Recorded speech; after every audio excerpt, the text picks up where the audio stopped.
राष्ट्रको पुनर्निर्माण र यो राष्ट्रको समृद्धि कदापि हुन सक्दैन। हामीले पृथ्वीनारायण शाहको चाहिँ राष्ट्रिय एकता र राष्ट्रिय अखण्डताको चाहिँ विचारलाई गाली गर्दै हिंसाको माध्यमबाट परिवर्तन सम्भव छ भनेर दुनियाँमा हिंसाको मार्गलाई केन्द्रबिन्दुमा राख्ने काम गर्ने विचारहरूको आधारमा यो राष्ट्र कदापि खडा हुन सक्दैन, किनकि त्यो हाम्रो विचार होइन, त्यो हाम्रो सभ्यता होइन, त्यो हाम्रो संस्कृति हो।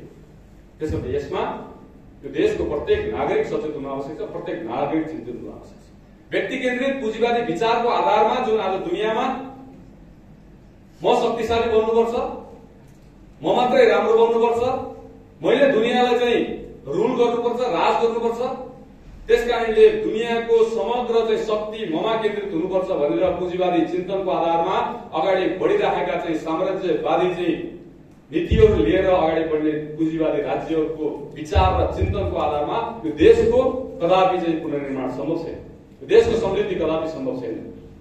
त्यसकारण यदि यो देशको हामीले चाहिँ समृद्धिको कल्पना गर्दैछौँ, यदि हामीले राष्ट्रको पुनर्निर्माणको कल्पना गर्दैछौँ, हामीले खोजेको जस्तो एउटा समृद्ध राष्ट्र आदर्श नेपालको कल्पना गर्दैछौँ भने त्यसको धरातल के हो, त्यसको प्राथमिक बिन्दु के हो, त्यसका लागि विचार के हो, चिन्तन के हो, त्यसको बारेमा बहस आवश्यक छ। यसर्थ यो धरातलमा रहेर जब हामी अगाडि बढ्छौँ अनि यो परिस्थितिमा प्राज्ञिक विद्यार्थी परिषद नेपालको आवश्यकता किन पर्यो? यो देशमा अनेकौं संगठनहरूले काम गर्दैछ। जब हामी विद्यार्थी संगठनको दृष्टिकोणले हेर्छौँ भने राजनीतिक विचारधारा बोक्ने अनेकौं विद्यार्थी संगठनहरू यहाँ काम गर्दैछ। हिजो पनि विषय आयो, समाज जीवनमा सामाजिक कार्यका लागि काम गर्ने लगभग 50,000 भन्दा बढी एनजिओ यो देशमा काम गर्दैछ। 1200 भन्दा धेरै आइएनजिओले यो देशमा काम गरिरहेका छन्। यो परिस्थितिमा प्राज्ञिक विद्यार्थी परिषद नेपाल जस्तो एउटा संगठनको आवश्यकता किन पर्छ? किनकि यही विचार, यही पहिचानको आधारमा राष्ट्रको पुनरुदय र राष्ट्रको पुनर्जागरण कसरी हुन सक्छ यसको बारेमा चिन्तन गर्दै यो युवा पिढीलाई सही दिशामा लिएर जानका लागि रचनात्मक काम गर्ने एउटा स्वतन्त्र सशक्त सामाजिक संगठनको आवश्यकता महसुस गरेर प्राज्ञिक विद्यार्थी परिषद नेपालको कार्यको प्रारम्भ भयो। 2052 सालमा बन्दुकको नालबाट परिवर्तन सम्भव छ भनेर देशको युवा शक्तिलाई हातमा हतियार बोकाएर, बन्दुक बोकाएर, तलवार बोकाएर नरसंहार गर्नका लागि चाहिँ प्रेरित गर्दै गरेको एउटा विचार जब चाहिँ यो देशमा प्रभावी बन्दै थियो, त्यो परिस्थितिमा हत्याको माध्यमबाट, हिंसाको माध्यमबाट, ध्वंसात्मक कामबाट देशमा सकारात्मक परिवर्तन सम्भव छैन। त्यसकारणले युवा शक्तिलाई ध्वंसात्मक काममा लगाउने होइन, रचनात्मक काममा लगाउनु आवश्यक छ।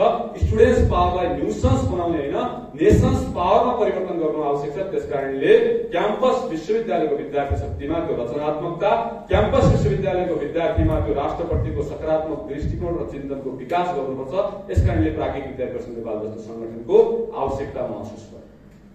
क्याम्पस विश्वविद्यालयमा दलगत राजनीतिक संगठनहरूले आफ्नो निहित स्वार्थका लागि, आफ्नो दलीय स्वार्थका लागि चाहिँ संगठन गर्दै तोडफोड, अराजकता र ध्वंसात्मक काममा युवा शक्तिलाई प्रयोग गरिरहेको परिस्थितिमा युवा शक्तिमा त्यो रचनात्मक दृष्टिकोणको आवश्यकता छ। क्याम्पस विश्वविद्यालयमा ध्वंसात्मक काम होइन, रचनात्मक काम हुनु आवश्यक छ। विद्यार्थीको व्यक्तित्व विकासका लागि, विद्यार्थीको नेतृत्व विकासका लागि र विद्यार्थी शक्तिको माध्यमबाट समाज जागरणका लागि कसरी काम हुन सक्छन् त्यसका लागि चाहिँ युवाहरू संगठित हुन आवश्यक छ। यस चिन्तनको आधारमा प्राज्ञिक विद्यार्थी परिषद नेपालको कार्यको प्रारम्भ भयो। विद्यार्थी एकातिर लडिरहेको परिस्थिति, शिक्षक एकातिर चाहिँ लडिरहेको परिस्थिति, शिक्षाविदहरू आफ्ना आफ्ना राजनीतिक विचारको आधारमा चाहिँ लडिरहेको परिस्थितिमा यो तीनटा शक्ति भनेको चाहिँ शैक्षिक क्षेत्रको चाहिँ महत्वपूर्ण अंग हो। त्यसर्थ यो तीनटा समूहलाई अलग अलग संगठित गर्ने होइन, यो तीनटा समूहलाई एकसाथ संगठित गर्दै विद्यार्थी, शिक्षक र शिक्षाविद समूह, यो तीनटा समूहको चाहिँ एउटा संगठित शक्ति यो समाजमा आवश्यक छ। त्यसकारणले यो आवश्यकता पूर्तिका लागि प्राज्ञिक विद्यार्थी परिषद नेपालको कार्यको चाहिँ आवश्यकता हो। सबैले देश बनाउने कुरा गर्छ, तपाईँ हामीले समाजमा चर्चा गर्यौं भने सबैले के भन्छन्, म देशका लागि केही गर्दैछु, मेरो उद्देश्य के हो, देश निर्माण, देशको पुनर्निर्माण अथवा देश बनाउने, म देशका लागि गर्दैछु। सबैले देशको लागि कुरा गरिरहँदाखेरि, राजनीतिक दलहरूले देश बनाउने कुरा गरिरहँदाखेरि, हरेक संगठनले देश बनाउने कुरा गरिरहँदाखेरि पनि हामीले देशको अवस्था देख्यौं, देशको परिस्थिति देख्यौं। त्यसकारणले प्राज्ञिक विद्यार्थी परिषद नेपालले भन्यो देश बनाउने नाराले देश बन्दैन, देश बनाउने भाषणले देश बन्दैन, देश बनाउने ठूला चाहिँ क्रान्तिहरूले चाहिँ देश बन्दैन। देशका लागि चाहिँ त्यो व्यक्ति निर्माण हुन आवश्यक छ। त्यो देशको प्रत्येक नागरिक सचेत, प्रत्येक नागरिक जागरूक सक्षम बन्न आवश्यक छ। त्यसकारणले देश बनाउने कुरा गरिरहँदाखेरि त्यो देशको आधार तत्व व्यक्ति निर्माणको काम चाहिँ महत्वपूर्ण हो भन्ने त्यो विचार र चिन्तनलाई लिएर प्राज्ञिक विद्यार्थी परिषद नेपालको स्थापना भयो। त्यसलाई हामीले भन्यौं व्यक्ति निर्माण। त्यसर्थ हामीले भन्यौं व्यक्ति निर्माणको माध्यमबाट यो राष्ट्रको पुनर्निर्माण। यहाँको जल, यहाँको जमिन, यहाँको जडीबुटी, यहाँको हाम्रो त्यो धार्मिक पर्यटन, कृषि, यी अनेकौं सम्भावनाहरूको आधारमा यो देशमा युवाहरूमा यही देशप्रति, युवाहरूमा यो देशको चाहिँ समृद्धिप्रतिको चिन्तन र चासो कसरी चाहिँ जागृत हुन सक्छ, प्रत्येक युवाले यहाँ सम्भावनाहरूको बहस कसरी सिर्जना गर्न सक्छ, सम्भावनाहरूको चाहिँ सिर्जना कसरी गर्न सक्छ, यसको बहस र चिन्तन यहाँ समाजमा प्रारम्भ होस्। यस चिन्तनको आधारमा प्राज्ञिक विद्यार्थी परिषद नेपालको कार्यको विकास अगाडि बढ्दै गयो। यो देशको युवाले कार्ल मार्क्स, लेनिन, माओ, स्टालिन जस्ता ती महापुरुष, कथित महापुरुषहरूलाई चाहिँ महापुरुष मानेर काम गर्दै गर्दाखेरि यो देशको पृथ्वीनारायण, यो देशका बुद्ध, जानकी, सीता, अरनिको, भिरकुटी, यहाँका भानुभक्त, यहाँका बलभद्र, यहाँका भीमसेनलाई चाहिँ आदर्श मानेर उनीहरूबाट प्रेरणा लिएर देशको सुरक्षा, यो देशको स्वाभिमान र देशको समृद्धिका लागि काम गर्ने युवा शक्ति समाजमा कसरी निर्माण हुन सक्छ, यस चिन्तनको आधारमा प्राज्ञिक विद्यार्थी परिषद नेपालको कार्यको प्रारम्भ भयो। त्यसर्थ समग्रमा यो देशको इतिहास, यो देशको भूगोल, यो देशको भाषा, यो देशको विचारको आधारमा यो देशमा एउटा सशक्त सामाजिक विद्यार्थी संगठन कसरी निर्माण हुन सक्छ र त्यो शक्तिले समाजको सकारात्मक परिवर्तनका लागि कसरी काम गर्न सक्छ, यो चिन्तनको आधारमा प्राज्ञिक विद्यार्थी परिषद नेपालको कार्यको चाहिँ आवश्यकता भयो। सबैले व्यक्तिगत स्वार्थका लागि, सबैले व्यक्तिगत फाइदाका लागि, सबैले व्यक्तिगत समृद्धि र व्यक्तिगत हितका लागि चाहिँ सोचिरहँदाखेरि हरेक नागरिकमा राष्ट्र प्रथम भावको विकास कसरी हुन सक्छ, राष्ट्र प्रथम भावको चाहिँ जागृति कसरी हुन सक्छ, यसको जागरणका लागि प्राज्ञिक विद्यार्थी परिषद नेपालको कार्यको प्रारम्भ यो भूमिमा भयो। 2052 सालमा केही सीमित व्यक्तिहरू बसेर, केही प्राध्यापकहरू बसेर प्राज्ञिकको यस प्रकारको चाहिँ चिन्तनको प्रारम्भ गर्नुभयो र त्यो चिन्तनको आधारमा विद्यार्थी परिषद जस्तो एउटा चाहिँ उत्कृष्ट युनिक स्टुडेन्ट अर्गनाइजेसन यो देशमा खडा भयो। विचारले युनिक, कार्यले युनिक, ध्येयले युनिक, गतिविधिले युनिक, सबै दृष्टिकोणले युनिक सोशल स्टुडेन्ट अर्गनाइजेसन यो देशमा प्रारम्भ भयो। त्यसर्थ आज हामी समाजमा जहाँ जान्छौँ प्राज्ञिक विद्यार्थी परिषद नेपालको बारेमा प्रशंसा सुन्छौँ। प्राज्ञिक विद्यार्थी परिषद नेपालबाट समाजले गरेको अपेक्षाको बारेमा हामी सुन्छौँ। आज समाजलाई विश्वास छ भने प्राज्ञिक विद्यार्थी परिषद नेपालका यी कार्यकर्ताहरूप्रति विश्वास छ, प्राज्ञिक विद्यार्थी परिषद नेपालको यो विचारप्रति विश्वास छ, प्राज्ञिक विद्यार्थी परिषद नेपालको हाम्रो प्रत्येक गतिविधि र त्यो गतिविधिको माध्यमबाट हरेक नागरिकमा चाहिँ जागृत हुने त्यो चाहिँ राष्ट्र भावको दृष्टिकोणप्रति समाजलाई विश्वास छ। यो विश्वास त्यसै बनिरहेको छ।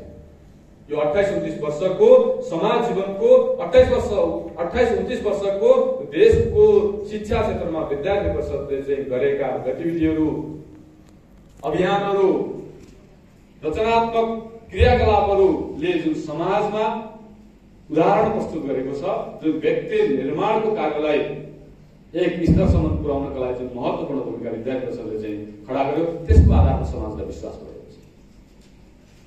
त्यसर्थ जब हामी यो राष्ट्र के हो,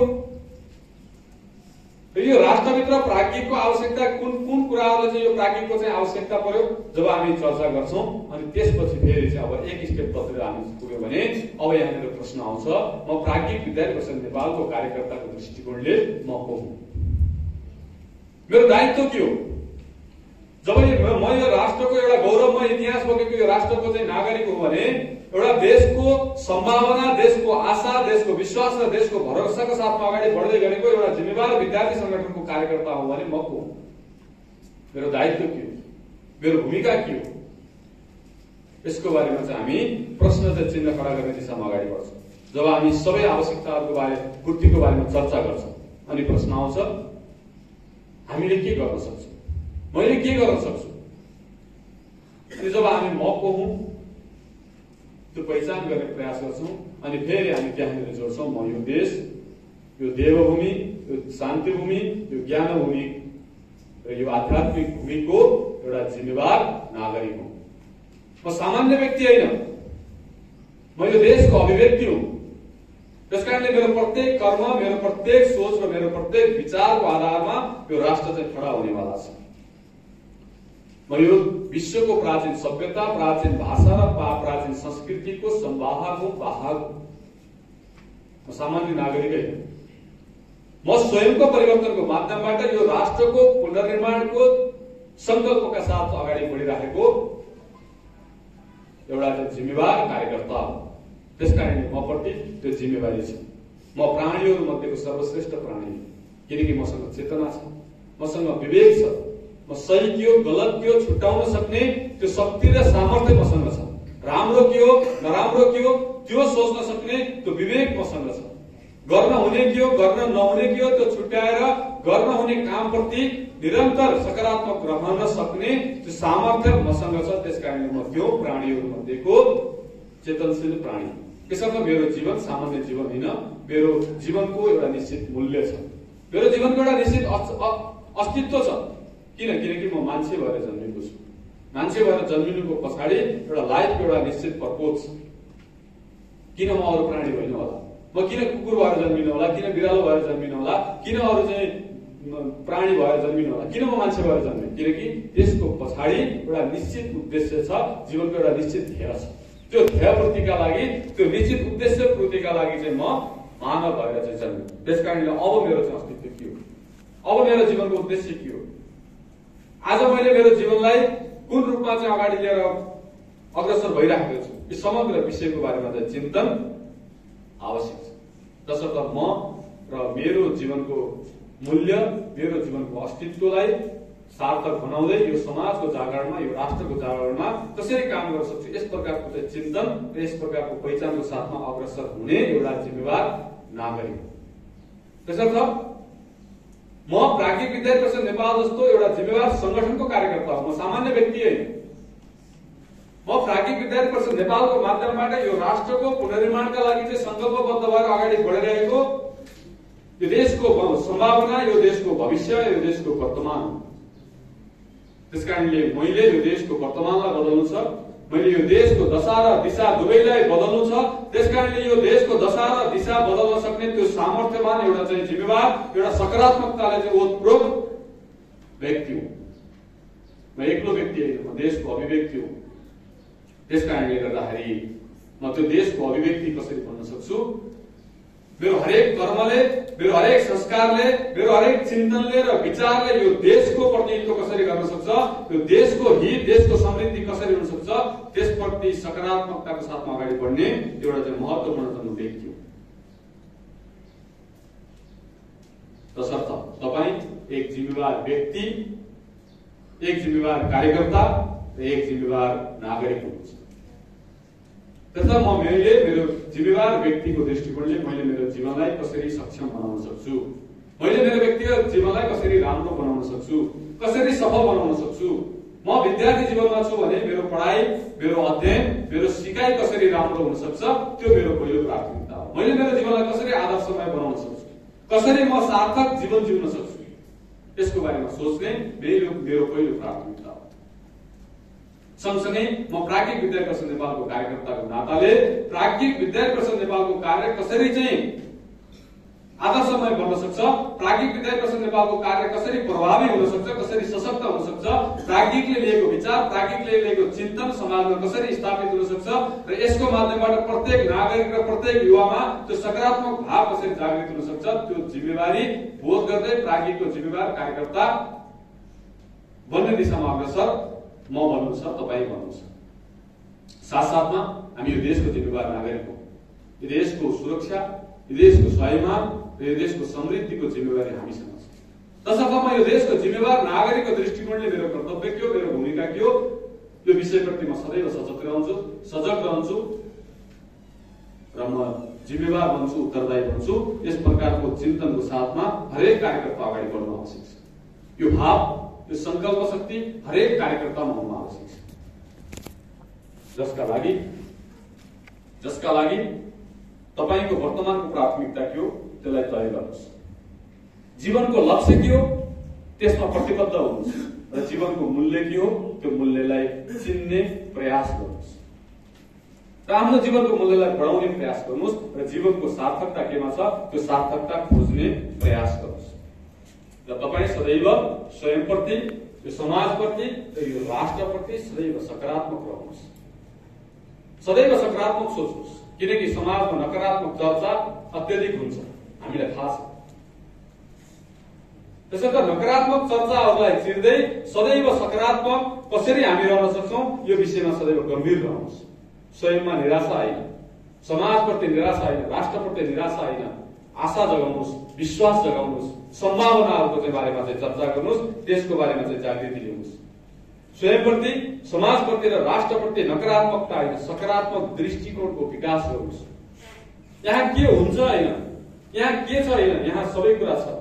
यहाँ गरे पक्का हुन्छ, हामी गर्न सक्छौं, गर्छौं भन्ने त्यो सकारात्मकताको भावको जागृतिको चाहिँ चर्चा समाजमा गर्नुहोस्।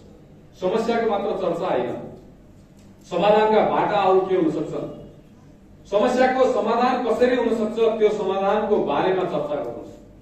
किनकि समाजमा समस्याको बारेमा चर्चा गर्ने व्यक्तिको अभाव छैन। यहाँ समाधानको मार्गमा अग्रसर हुने त्यो संगठित शक्तिको अभाव हामीले महसुस गरेका छौं। त्यसर्थ प्रत्येक कार्यकर्ता, प्रत्येक विद्यार्थीले हामी समाजका प्रत्येक समस्याको समाधानका लागि कसरी अग्रसर हुन सक्छौं त्यसको बारेमा हामी सबैले चिन्तन गर्न आवश्यक छ। जसका लागि मैले नगरेर के हुन्छ, मैले नगर्दैमा के बिग्रिन्छ यो भाव होइन, मैले गर्दा नै सबै कुराहरू ठिक हुन सक्छ। त्यसकारणले म सदैव गर्नका लागि तयार हुन्छु। सदैव अरूप्रति अपेक्षा, अरूप्रति आशा जागृत नगर्नुहोस्, अरूको चाहिँ विश्वास बन्नुहोस्, अरूको चाहिँ आशा बन्नुहोस्, अरूको भरोसा बन्ने दिशामा अग्रसर हुनुहोस्। अन्यप्रति प्रश्न खडा गर्दै होइन, स्वयंलाई सक्षम बनाउनुहोस्, स्वयंलाई सबल बनाउनुहोस्, स्वयं अनुशासित बन्ने, संस्कारित बन्ने र चरित्रवान बन्दै राष्ट्र जीवनमा अग्रसर कसरी हुन सक्छु त्यो संकल्प लिएर अगाडि बढ्नुहोस्। जसका लागि वर्तमान समयको महत्वलाई चिन्नुहोस् र यो समयलाई अत्यधिक कसरी सदुपयोग गर्न सक्छौं यसका लागि हामी संकल्पबद्ध गर्नुहोस् र साथमा स्वयंको आचरण